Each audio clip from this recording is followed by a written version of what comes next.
고병이 명을 받은 대로 밤에 바울을 데리고 안디바드리에 이르러 이튿날 기병으로 바울을 호송하게 하고 영내로 돌아가니라.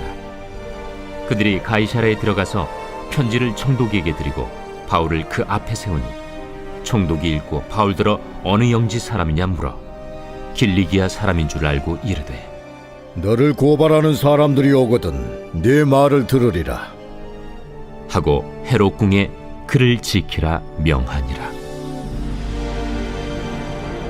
닷새 후에 대제사장 아나니아가 어떤 장로들과 한 변호사 더둘로와 함께 내려와서 총독 앞에서 바울을 고발하니라. 바울을 부르매 더둘로가 고발하여 이르되 벨릭스 각하여, 우리가 당신을 힘입어 태평을 누리고 또 이 민족이 당신의 선견으로 말미암아 여러 가지로 개선된 것을 우리가 어느 모양으로나 어느 곳에서나 크게 감사하나이다. 당신을 더 괴롭게 아니하려 하여 우리가 대강 여짜옵나니 관용하여 들으시기를 원하나이다. 우리가 보니 이 사람은 전염병 같은 자라. 천하에 흩어진 유대인을 다 소유하게 하는 자요 나사렛 이단의 우두머리라. 그가 또 성전을 더럽게 하려 함으로 우리가 잡았사오니 당신이 친히 그를 신문하시면 우리가 고발하는 이 모든 일을 아실 수 있나이다. 유대인들도 이에 참가하여 이 말이 옳다 주장하니라. 안녕하십니까, 박혜정입니다. 오늘도 주님과 함께 멋진 하루 열어보겠습니다. 사도행전 말씀 계속되고 있죠. 사도행전 말씀, 지난번 말씀 잠시 생각해 볼까요? 어떤 일이 있었습니까? 예루살렘에 들어가면 반드시 어려움을 당할 거다, 너는 죽을 거다 라는 예언을 듣고도 바울 사도께서는 예루살렘으로 들어가십니다. 결국 그 예언처럼 너무나 많은 고초를 당하게 되시죠. 지금 성경에는 나와 있지 않지만 한 예루살렘에서 2년 정도, 또 로마에 가서 2년 좀 넘게, 그래서 4, 5년간 일어난 일들이 지금부터 계속 기록되고 있습니다. 굉장히 오랜 시간입니다. 그리고 계속되는 이 가이사랴에서, 예루살렘에서 잡혀가서 가이사랴에서 요왕들을 만나면서, 총독들을 만나면서 일어나는 여러 가지 일들을 우리가 보고 있습니다. 예루살렘에 들어갔을 때 어떤 일이 있었습니까? 아시아에서 온 유대인들이 정말 따라다니면서 바울을 괴롭히는 것을 우리가 볼 수 있습니다. 그래서 결국은 무리의 충동을 일으켜서 많은 사람들이 소동을 일으키게 되죠. 그래서 끔찍한 어떤 죽이려고 돌로 치게 되는 그런 일을 당하게 되고, 또 그 일 과정에서 루시아라는 천부장이 와서 구해주게 됩니다. 그리고 밤에 이 또 40인의 유대인들의 죽임을 면하기 위해서 가이사랴로 급히 호송되고, 오늘은 그 호송되어서 총독에게 자신의 변호를 하게 되는, 직전에 모함을 받게 되는 그런 일까지 오늘 일어나게 되는 것이 오늘의 말씀입니다. 그 전에 말씀 기억나시나요? 하나님께서, 주님께서 바울에게 나타나서 그렇게 말씀하시죠. 담대하라, 힘을 내라. 네가 예루살렘에서 증언한 것처럼 로마에서도 증언하게 될 거다 라고 힘을 주시는 이야기가 나옵니다. 그러면 그런 일이 있었으면 우리는 무엇을 기대합니까? 예수님께서 나의 꿈에 직접 나타나셔서, 꿈이 아니라 실제로 내 곁에 서서 너가 예루살렘에서 증언한 것처럼 로마에서도 증언하게 될 것이다, 힘을 내라. 그랬으면 그 다음날 어떤 일이 일어나야 됩니까? 모든 문제가 해결되고 정말 순풍에 돛단 배처럼 사역이 너무나 멋있어야 됩니다. 근데 그 다음날 어떤 일이 있다는 걸 알게 되죠. 유대인들 중에 40명이 바울을 죽이기 전에는 자지도 먹지도 않겠다 라는 그런 결심을 하는 유대인들이 일어나게 됐다는 것을 바울이 듣게 됩니다. 여러분 어떻게 생각하세요? 바울은 지금 3차 전도 여행을 끝내고 많은 지금 유럽에까지 가서 복음을 전하고 정말 너무나 많은 열매들을 맺고 돌아오게 됩니다. 그런데 이 고향인 예루살렘에서 기다리는 것은 엄청난 소동입니다. 너무 끔찍했을 것 같아요. 한번 생각해 보세요. 한 사람이 나에게 대해서 비난하는 것도 너무 슬픈 일인데 누가 나한테 싫은 소리를 하면 우리가 밤잠을 이루지 못하지 않습니까? 여러분 어떻습니까? 그런데 아시아에서 온 아시아가 얼마나 멉니까? 바울을 죽이고자 그 먼 아시아가 어디 지역이죠? 기억나십니까? 에베소 지역 그쪽 정말 슬픈 이 곳에서 그곳에 정말 많은 전도를 하러 그까지 여러 번 갔었는데 그곳에서 유대인들이 이 예루살렘까지 이 먼 곳까지 와서 무리를 충동하는 거죠. 알지도 못하는 이 무리들에게 이 나쁜 놈이다. 정말 이 사람들을 괴롭힌다. 그리고 하지도 않은 일에 대해서 이야기하고 성전을 더럽혔다. 수많은 일들 이야기들 할 때 또 무리들은 아무것도 모르기 때문에 듣고 같이 소동해서 이 바울을 괴롭히는 거죠. 여기서 잠시 좀 딴 설명을 조금 드리자면 사탄의 전략은 무리를 사용합니다. 우리 앞에서도 에베소에서도 기억나시지만 2시간 동안이나 어떤 일인지 알지도 못하고 소동을 일으킵니다. 2시간 동안 아데미여 아데미여 소리를 지르는 거 기억나십니까? 무리는 이런 특성이 있습니다. 소문이 그렇다더라. 이 나쁜 놈이라더라. 바울은 정말 안 돼. 우리는 손해봤어. 이렇게 얘기할 때 사탄은 무리를 사용해서 온 동네를 시끄럽게 합니다.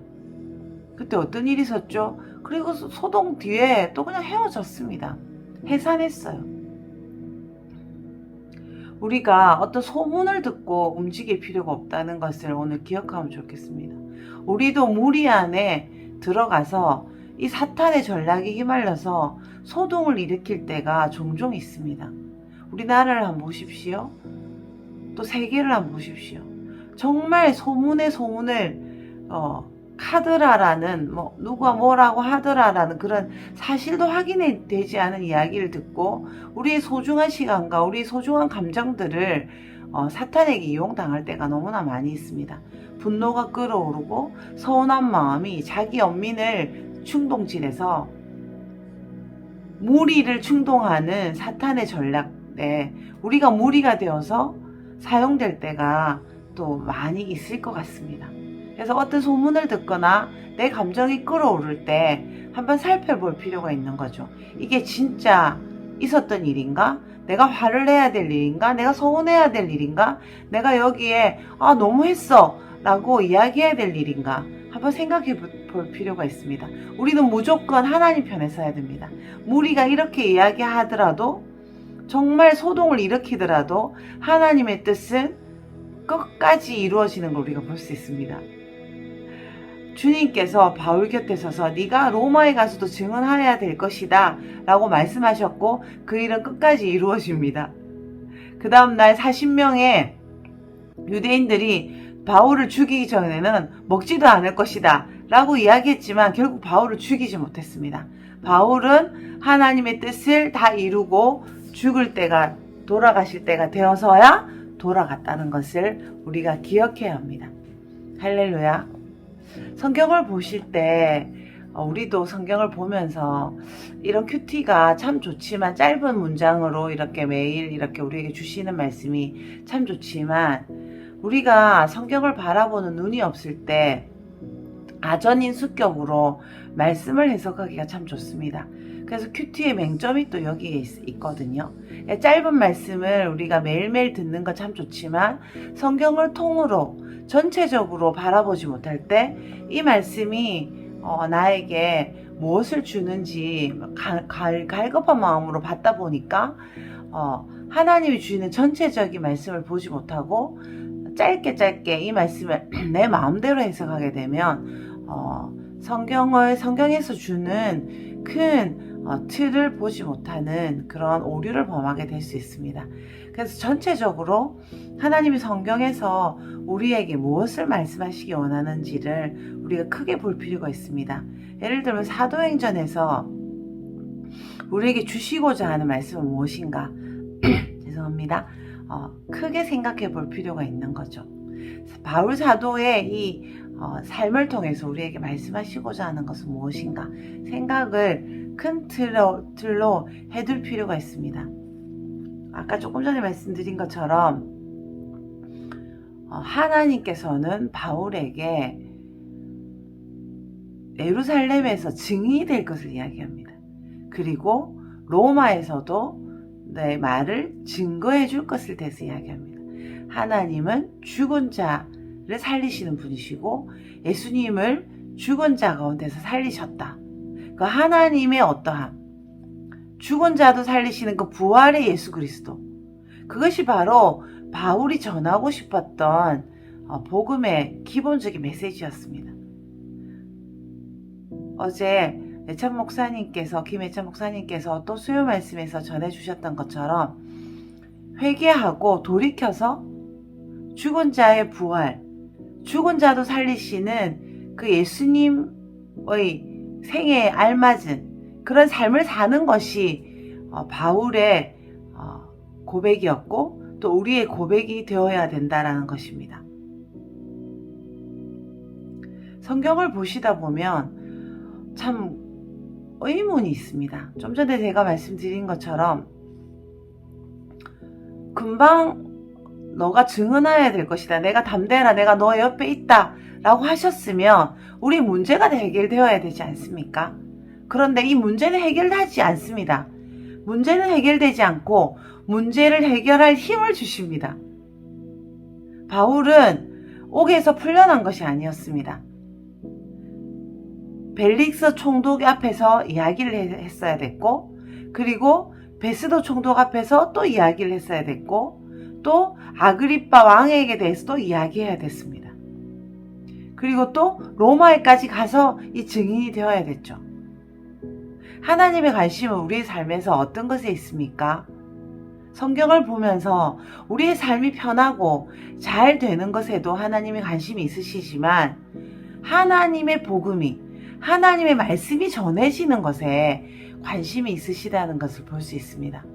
우리의 고난을 통해서 하나님의 복음이 전해지는 것에 관심이 있습니다. 성경을 보시다 보면 바울의 고난을 통해서 하나님의 말씀이 계속 전해지는 것을 볼 수 있습니다.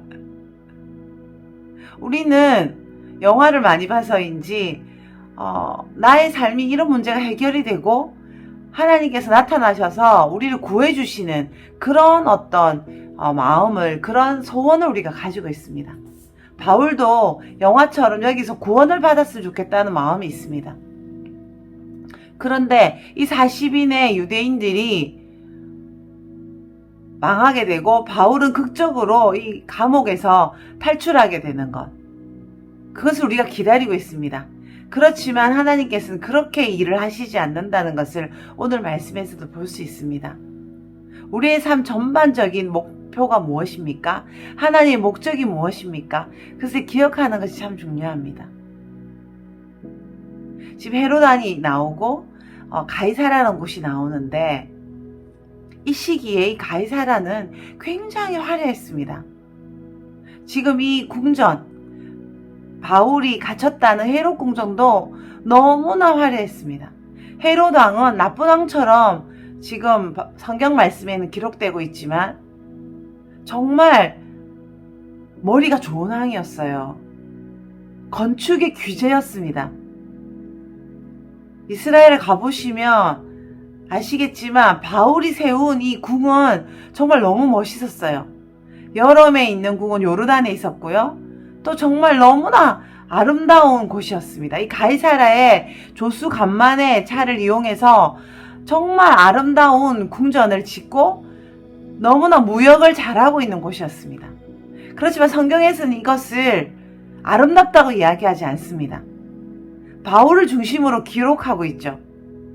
감옥에 갇힌 바울에게 하나님께서는 집중하고 계십니다. 누가 봐도 죄수를 누가 봐도 멋지다고 이야기하지 않을 것이에요. 근데 하나님께서는 내가 너와 함께한다. 내가 너가 증언하도록 힘을 줄 것이다. 너도 담대하라라고 이야기합니다. 예수님께서 오늘 우리에게 똑같이 이야기하고 계신다고 생각합니다. 우리는 지금 코로나 때문에 힘이 들고 복음 전도를 하는데 사람들이 듣는 것 같지가 않고 돈이 없고 몸이 아프고 문제가 해결되지 않는 것만 같아서 너무나 슬픈 때가 많이 있습니다. 그런데 하나님께서 우리에게 나타나서 이렇게 이야기하십니다. 담대하라. 내가 너와 함께 있고 너가 명장동에서 부산에서 또 네가 있는 곳에서 너의 직장에서 나를 증언한 것처럼 너가 가는 곳마다 증언하는 사람으로 나를 예수님을 드러내는 사람으로 쓸 것이다 라고 이야기한다는 것이죠. 그럴 때 우리는 발버둥 칩니다. 주님, 더 멋지게 살고 싶습니다. 주님, 나를 이 감옥 같은 곳에서 탈출시켜 주십시오. 사람들이 나를 모함합니다. 난 너무 억울해요. 라고 이야기하고 싶습니다. 그렇지만 하나님께서는 우리에게 뭐라고 하시죠? 너가 있는 곳에서 증언해. 회개에 합당한 열매를 맺어. 증언하고 사람들을 주님께로 돌이켜. 라고 이야기하신다는 것이죠. 오늘 말씀에도 보면 더둘로라는 변호사까지 사서 이 가이사라에까지 찾아옵니다. 5일 이후에 이 감옥에 갇힌 바울을 죽이고자 찾아와서 이야기하죠. 이 사람은 전염병 같습니다. 코로나 같은 사람입니다. 얼마나 모욕적입니까? 이 사람은 코로나 같은 사람이에요. 위험해요. 그리고 뭐죠? 소동을 일으키는 사람이에요. 이단의 무리예요. 성전을 더럽게 해요. 그리고 벨릭스 총독에게도 도움이 안 되는 사람이에요. 이렇게 해서 이야기하고 여기서 따라왔던 유대인들이 이 말이 9절에 보시면 옳다고 주장했다라고 이야기합니다. 얼마나 슬픈 일입니까?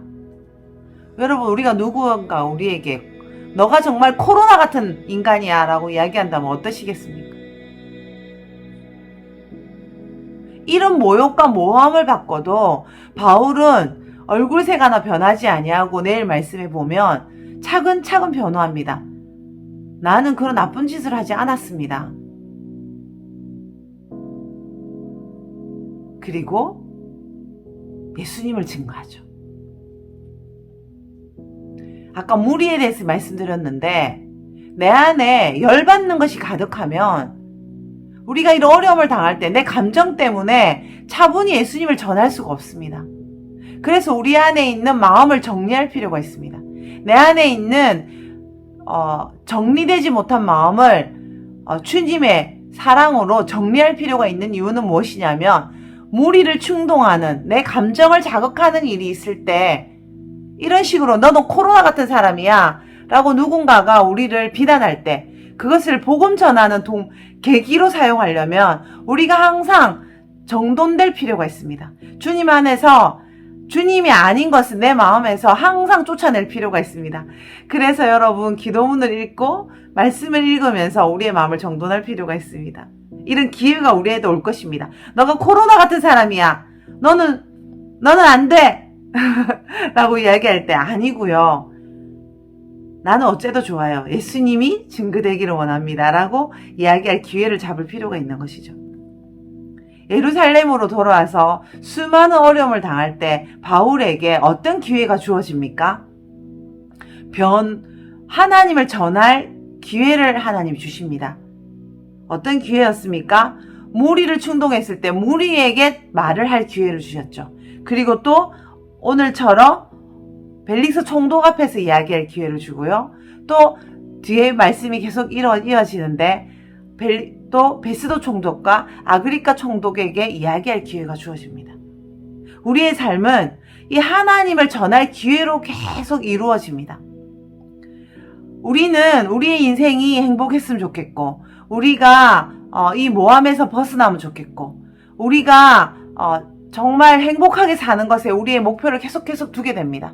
그렇지만 하나님은 계속되는 어려움을 통해서 하나님을 증거할 기회를 계속 주십니다. 할렐루야. 하나님의 복음은 이렇게 이루어집니다. 40명이 먹지도 않겠다, 너를 죽이겠다라고 나와도 그것이 이루어지지 않습니다. 루시아라는 천부장을 일으켜서 보호해 주십니다. 200명의 보병, 또 200명의 창병, 70명의 말병.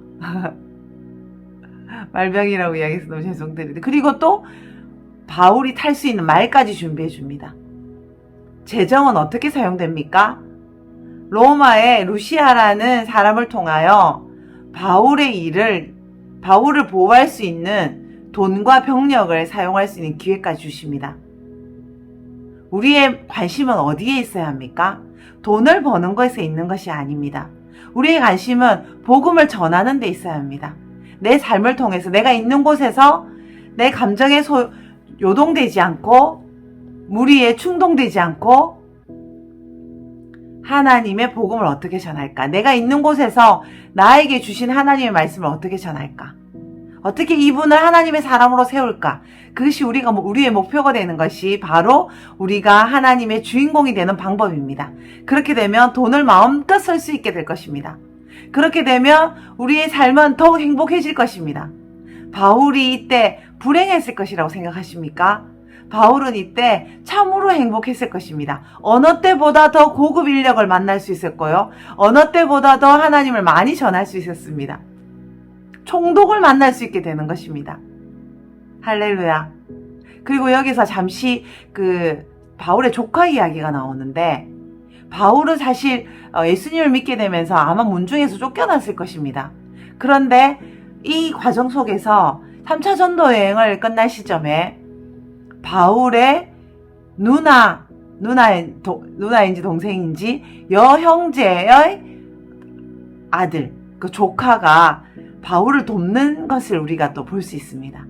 그러면 바울의 가문도 복음화되어 가고 있다는 걸 좀 알 수 있죠.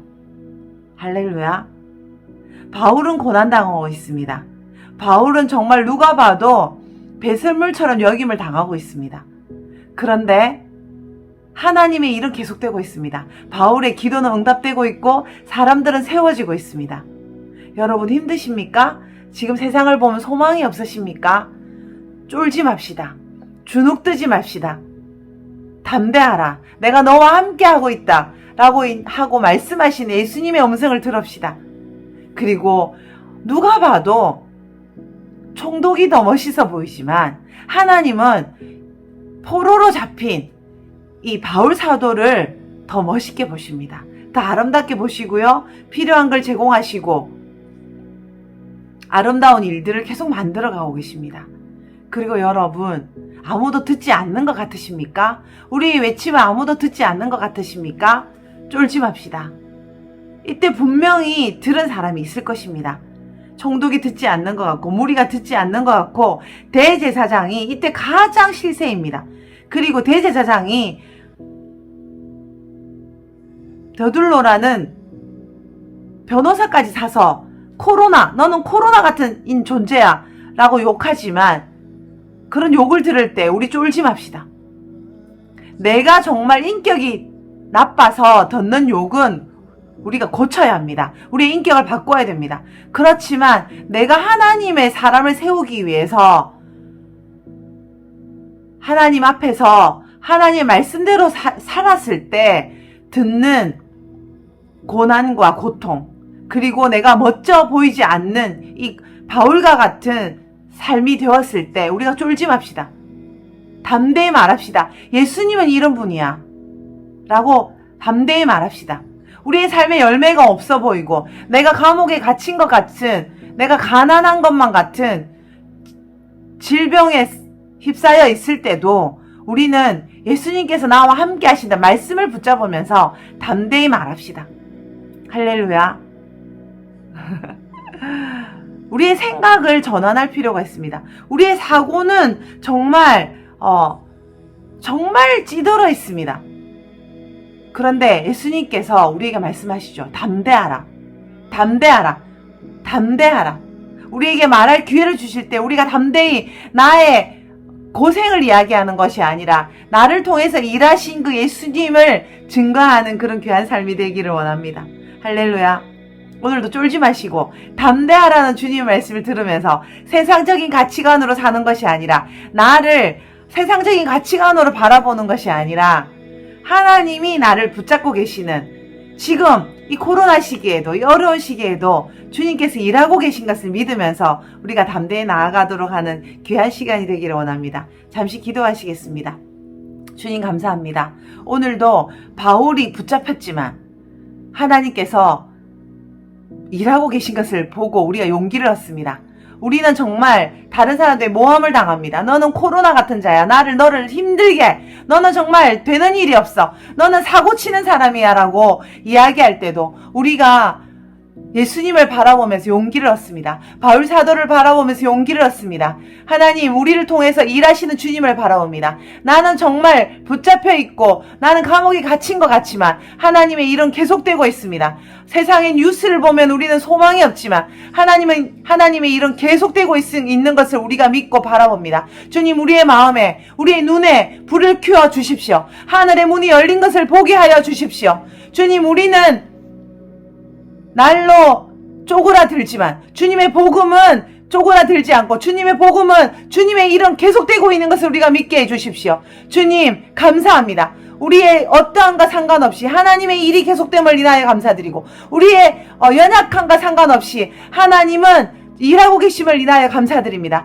바울은 계속 하나님의 복음을 전하였던 것을 우리가 보고 용기를 얻습니다. 주님 감사합니다. 우리의 있는 곳에서, 우리의 직장에서, 우리의 가정에서, 우리의 있는 곳에서 간절한 기도를 보냅니다. 그때 주님께서 바울의 가족들을 구원하신 것을 우리가 오늘 보며 용기를 얻었던 것처럼 하나님께서 우리의 삶에 그 모든 기도 제목들을 이루어 주시는 것을 믿고 감사드립니다. 우리는 우리 있는 곳에서 기도문을 읽으며 기도를 보내고 말씀을 들으며 용기를 얻겠사오니 주님은 주님의 일을 하시옵소서. 하나님의 일을 하시옵소서. 하나님의 일을 속히도 하시옵소서. 우리의 나라를 불쌍히 여겨 주시옵소서. 세계를 불쌍히 여겨 주시옵소서. 하나님을 아는 하나님의 사람들을 더 세우시옵소서. 우리가 바울처럼 담대히 주님의 복음을 전하고 하나님을 보며 일하게 하여 주시옵소서. 하나님, 헤로드 왕이 아니라 예수님을 선택하셨던 것처럼 하나님, 이 많은 무리가 아니라 바울을 선택하셨던 것처럼